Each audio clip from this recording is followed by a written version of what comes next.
ಮಿತ್ರರೇ ನಮಸ್ಕಾರ. ಮಿತ್ರರೇ, ಉತ್ತರ ಪ್ರದೇಶದ ಮಾಜಿ ಮುಖ್ಯಮಂತ್ರಿ ಸಮಾಜವಾದಿ ಪಕ್ಷದ ನಾಯಕ ಅಖಿಲೇಶ್ ಯಾದವ್ ರಾಮ ಮಂದಿರದ ಹಿಂದೆ ಬಿದ್ದಿದ್ದಾರೆ. ಅವರಿಗೆ ದಿಢೀರಂತ ರಾಮನ ಮೇಲೆ ವಿಪರೀತವಾಗಿ ಭಕ್ತಿಯೂ ಕೂಡ ಬಂದಿದೆ. ಪ್ರತಿನಿತ್ಯವೂ ಕೂಡ ರಾಮ ಮಂದಿರದ ಹುಂಡಿ ಚೋರಿ ವಿಚಾರವಾಗಿ ಪ್ರೆಸ್ ಮೀಟ್ ಅನ್ನು ಮಾಡ್ತಾರೆ.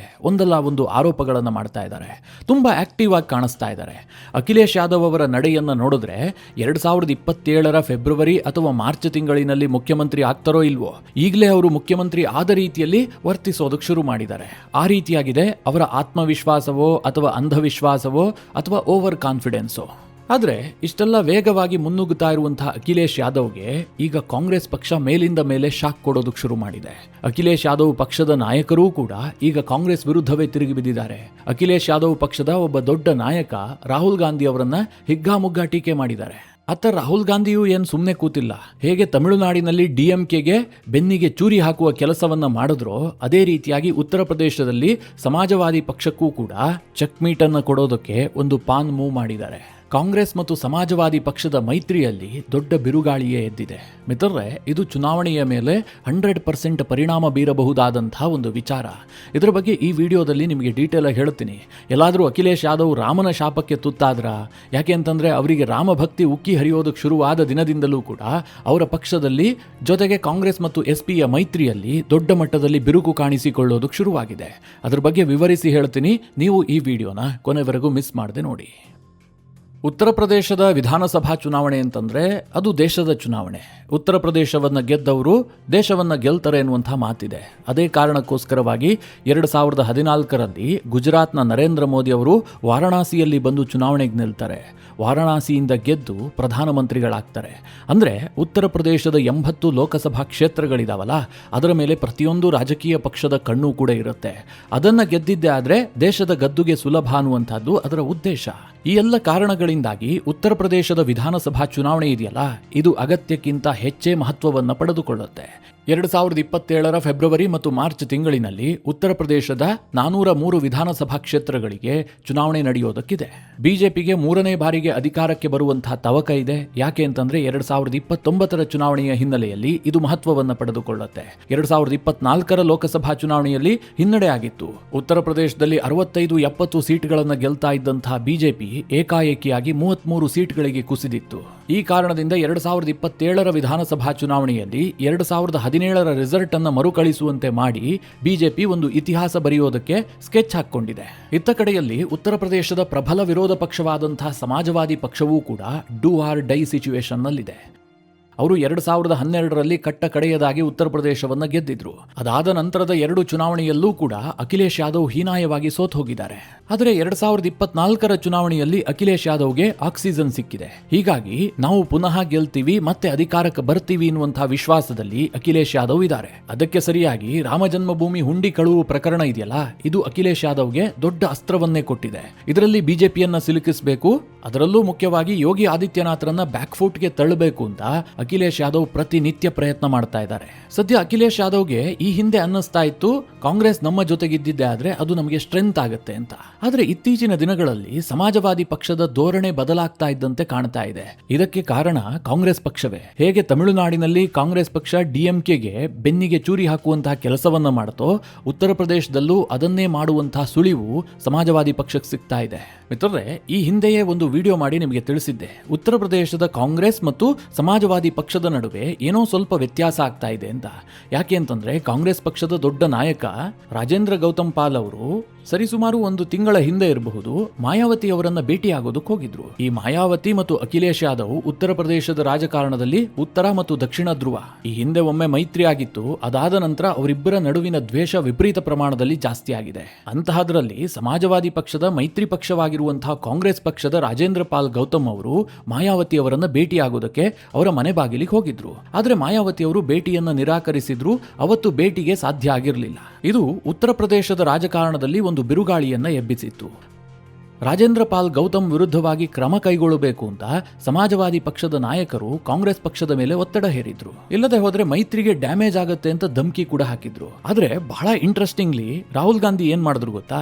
ಕಾಂಗ್ರೆಸ್ನ ನಾಯಕ ರಾಜೇಂದ್ರ ಪಾಲ್ ಗೌತಮ್ ವಿರುದ್ಧ ಕ್ರಮ ಕೈಗೊಳ್ಳೋದ್ರ ಬದಲಾಗಿ ಅದೇ ರಾಜೇಂದ್ರ ಪಾಲ್ ಗೌತಮ್ರನ್ನ ಉತ್ತರ ಪ್ರದೇಶದ ಕಾಂಗ್ರೆಸ್ ಇನ್ಚಾರ್ಜ್ ಆಗಿ ನೇಮಕಗೊಳಿಸಿದ್ರು. ಅಂದ್ರೆ ಈಗ ಕರ್ನಾಟಕದ ಕಾಂಗ್ರೆಸ್ ಉಸ್ತುವಾರಿಯಾಗಿ ರಣದೀಪ್ ಸಿಂಗ್ ಸುರ್ಜೇವಾಲಾ ಇದಾರಲ್ಲ, ಅದೇ ರೀತಿಯಾಗಿ ರಾಜೇಂದ್ರ ಪಾಲ್ ಗೌತಮ್ರನ್ನ ಉತ್ತರ ಪ್ರದೇಶದ ಇನ್ಚಾರ್ಜ್ ಆಗಿ ನೇಮಕ ಮಾಡಿದ್ರು. ಇದು ಸಮಾಜವಾದಿ ಪಕ್ಷದ ತಳಮಳಕ್ಕೆ ಕಾರಣ ಆಗಿತ್ತು. ಈ ರಾಜೇಂದ್ರ ಪಾಲ್ ಗೌತಮ್ ಉತ್ತರ ಪ್ರದೇಶದ ಕಾಂಗ್ರೆಸ್ ಇನ್ಚಾರ್ಜ್ ಆದ ಬಳಿಕ ಅವರು ಸುಮ್ಮನೆ ಇರಲಿಲ್ಲ. ಅವರೊಂದು ಸ್ಟೇಟ್ಮೆಂಟ್ ಅನ್ನ ಕೊಡ್ತಾರೆ. ಆ ಸ್ಟೇಟ್ಮೆಂಟ್ ಏನು ಕೇಳಿದ್ರೆ, ಕಾಂಗ್ರೆಸ್ ಪಕ್ಷ ಇವತ್ತು ರಾಷ್ಟ್ರೀಯ ಪಕ್ಷ. ಹೀಗಾಗಿ ಉತ್ತರ ಪ್ರದೇಶದ ಮುಂದಿನ ಚುನಾವಣೆಯಲ್ಲಿ ಕಾಂಗ್ರೆಸ್ ಮತ್ತು ಎಸ್ಪಿಯ ನಡುವೆ ಸಮಾನವಾದಂತಹ ಸೀಟ್ ಶೇರ್ ಆಗಬೇಕು.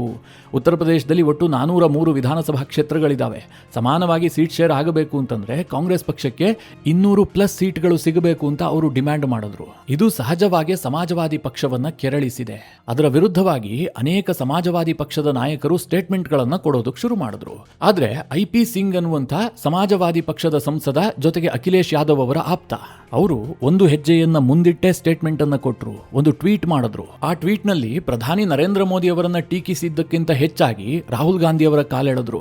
IP ಸಿಂಗ್ ಹೇಳ್ತಾರೆ, ರಾಹುಲ್ ಬಾಬಾ ತನ್ನ ಕಂಪಲ್ಸರಿ ಫಾರಿನ್ ಟ್ರಿಪ್ ನಿಂದ ಇನ್ನೂ ಕೂಡ ಹಿಂತಿರುಗಿಲ್ಲ.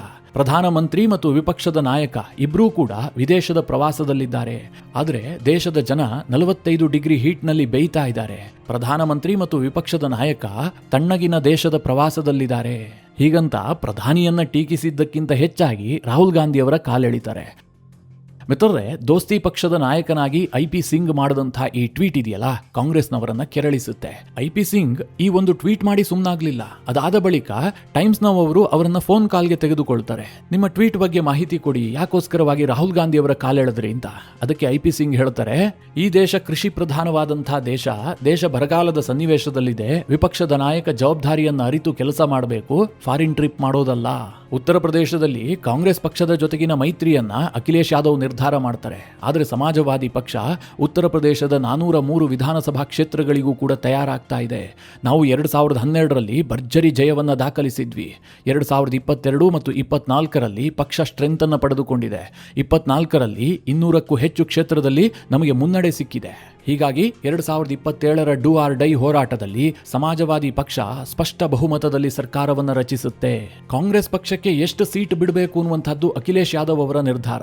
ನಮ್ಮ ಜೋಳಿಗೆಯಲ್ಲಿ ಒಂದು 5-10 ಸೀಟನ್ನ ಮಿತ್ರ ಪಕ್ಷಗಳಿಗೆ ನಾವು ಕೊಟ್ಟರೂ ಕೂಡ ಅದು ನಮ್ಮ ದೊಡ್ಡತನ ಆಗಿರುತ್ತೆ. ಅಂದ್ರೆ ಕಾಂಗ್ರೆಸ್ ನಮ್ಮ ಜೊತೆಗಿದ್ರೆ ನಾವು ಭಿಕ್ಷೆ ರೀತಿಯಲ್ಲಿ ಒಂದಷ್ಟು ಸೀಟ್ಗಳನ್ನ ಬಿಟ್ಟು ಕೊಡ್ತೀವಿ ಅನ್ನುವ ಅರ್ಥದಲ್ಲಿ IP ಸಿಂಗ್ ಸ್ಟೇಟ್ಮೆಂಟ್ ಅನ್ನು ಕೊಡ್ತಾರೆ.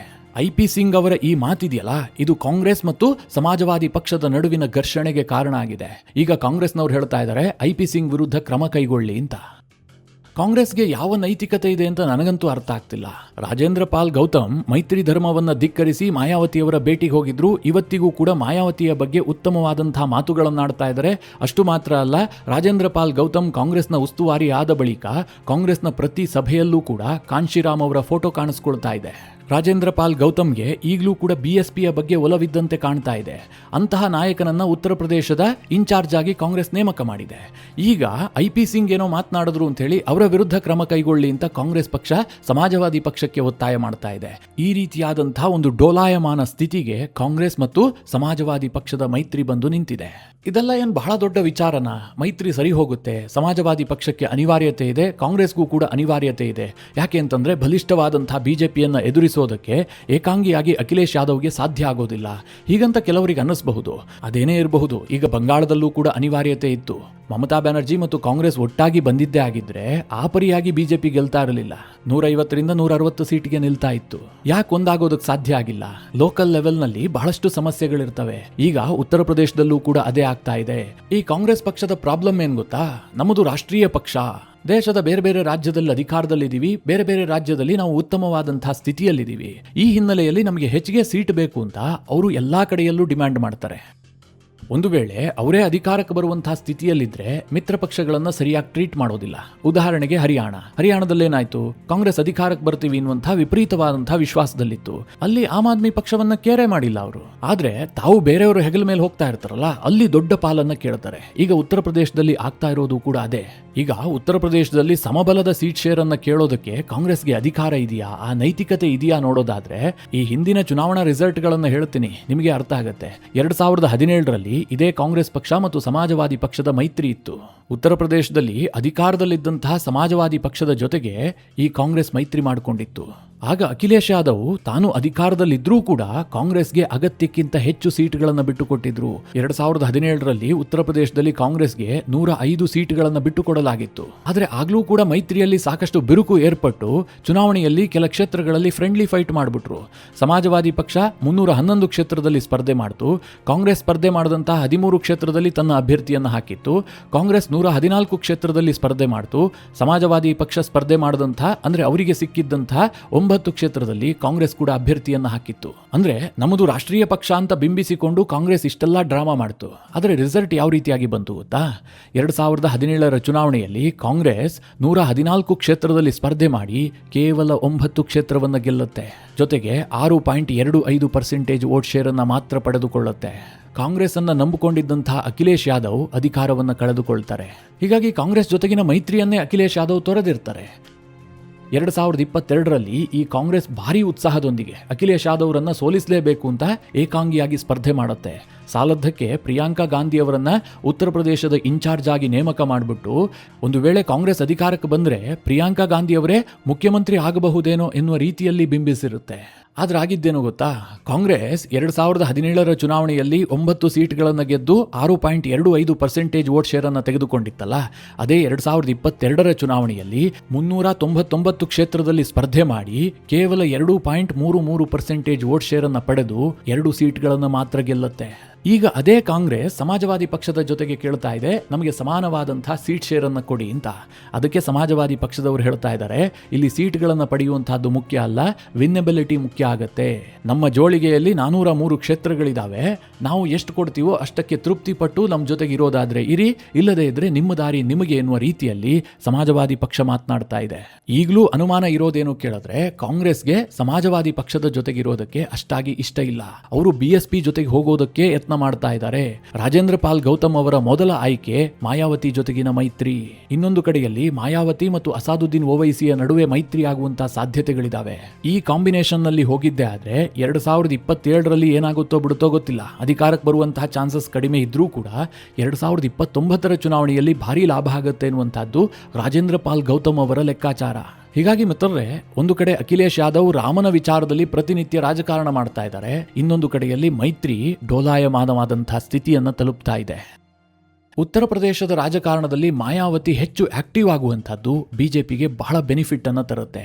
ಮಾಯಾವತಿ ಸೈಲೆಂಟ್ ಆದಷ್ಟು ಬಿಜೆಪಿಗೆ ನಷ್ಟ ಜಾಸ್ತಿ. ಹೀಗಾಗಿ ಕಾಂಗ್ರೆಸ್ ಮತ್ತು BSPಯ ಮೈತ್ರಿ ಆದ್ರೆ ಅದರ ದೊಡ್ಡ ಲಾಭ ಬಿಜೆಪಿಗೆ ಆಗೋದ್ರಲ್ಲಿ ಯಾವುದೇ ಡೌಟ್ ಇಲ್ಲ. ಹೀಗೆ ಹೇಳಿದ್ರೆ ಕೆಲವರಿಗೆ ಆಶ್ಚರ್ಯ ಆಗಬಹುದು, ಆದರೂ ಕೂಡ ಸತ್ಯ. 2017ರಲ್ಲಿ ಬಿಜೆಪಿ ಅಭೂತಪೂರ್ವ ಸಾಧನೆಯನ್ನ ಮಾಡ್ತಲ್ಲ, 3/2 ಬಹುಮತ ಬಂತಲ್ಲ, ಅದಕ್ಕೆ ಕಾರಣ ಏನು? ಮಾಯಾವತಿ ಮತ್ತು ಅಖಿಲೇಶ್ ಯಾದವ್ ಸಮಬಲದ ವೋಟ್ ಶೇರ್ ಅನ್ನ ಪಡೆದಿದ್ರು. ಆದ್ರೆ 2022ರಲ್ಲೂ ಅದಾಗಿಲ್ಲ, 2024ರಲ್ಲಿ ಕೂಡ ಅದಾಗಿಲ್ಲ. 21-22% ವೋಟ್ ಶೇರ್ ಅನ್ನು ಪಡಿತಾ ಇದ್ದಂತಹ BSP ಯಾವಾಗ 10-12%ಗೆ ಬಂತೋ ಅದರ ನೇರ ಪರಿಣಾಮ ಬಿಜೆಪಿಗಾಯಿತು. ತ್ರಿಕೋಣ ಸ್ಪರ್ಧೆ ಆದ್ರೆ ಬಿಜೆಪಿಗೆ ಗೆಲ್ಲುವಂತಹ ಚಾನ್ಸಸ್ ಜಾಸ್ತಿ. UP ವಿಧಾನಸಭಾ ಚುನಾವಣೆಯಲ್ಲಿ ಬಿಜೆಪಿ ಕೈಲಿರುವಂತಹ ವೋಟ್ ಶೇರ್ 39-42%. ಇಂತಹ ಸಂದರ್ಭದಲ್ಲಿ ತ್ರಿಕೋಣ ಸ್ಪರ್ಧೆ ಆದ್ರೆ ಬಿಜೆಪಿ 3/2 ಬಹುಮತಕ್ಕೆ ಹೋಗ್ಬಿಡುತ್ತೆ. ಅದೇ ಸಮಾಜವಾದಿ ಪಕ್ಷ ವರ್ಸಸ್ ಬಿಜೆಪಿ ಆಗಿದ್ದೆ ಆದ್ರೆ ಆಗ ಬಿಜೆಪಿ ಸೀಟ್ ಗಳಿಸುವಂತಹ ಸಂಖ್ಯೆ ಇದೆಯಲ್ಲ, ಇದು ಕಡಿಮೆ ಆಗುತ್ತೆ. ಹೀಗಾಗಿ ಮಾಯಾವತಿಯವರ ಪಕ್ಷ ಆಕ್ಟಿವ್ ಇರುವಂತಹದ್ದು ಬಿಜೆಪಿಗೆ ಬಹಳ ಮುಖ್ಯ ಆಗುತ್ತೆ. ನೋಡೋಣ ಮುಂದೇನಾಗತ್ತೆ ಅಂತ. ಉತ್ತರ ಪ್ರದೇಶದ ರಾಜಕಾರಣ ಮುಂದಿನ ಕೆಲ ತಿಂಗಳ ಕಾಲ ವಿಪರೀತ ಚರ್ಚೆಯಲ್ಲಿರುವಂತಹ ವಿಚಾರ. ಅಲ್ಲೇನೇ ಡೆವಲಪ್ಮೆಂಟ್ ಆದರೂ ಕೂಡ ನಿಮಗೆ ತಿಳಿಸುವಂತಹ ಪ್ರಯತ್ನ ಮಾಡ್ತೀನಿ. ಈ ವಿಚಾರದ ಕುರಿತಾಗಿ ನಿಮ್ಮ ಅನಿಸಿಕೆ ಅಭಿಪ್ರಾಯಗಳೇನು ಕಮೆಂಟ್ ಮಾಡುವ ಮೂಲಕ ನಮಗೆ ತಿಳಿಸಿ.